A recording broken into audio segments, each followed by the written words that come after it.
manao antsoavo antsika mpitoa raha miasa ao anatin'ny bureau mpanjakana rehetra mba hampikatoka hampitsahatsa tanteraka ny bureau mpanjakana ndao nareo hiarahitolona aminay ndao tsika hanarana ty tanindrazana ty eto zahay mahasolo tena ny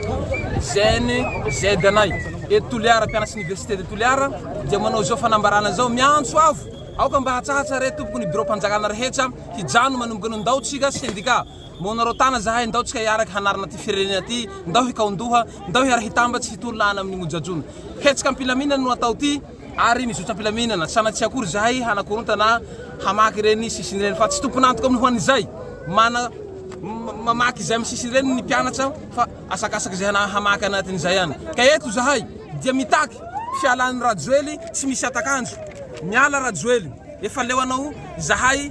Madagasikara leo anao zahay tsy mila anao intsony mana proof androany zao ary miantso manao antsoavo ho anareo izay tombonantoka rehetra any ivelany mba hanery tsisy atakandro anjinina rajoely na hiaza eo amin'ny fahefana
Tsika Toliara etoa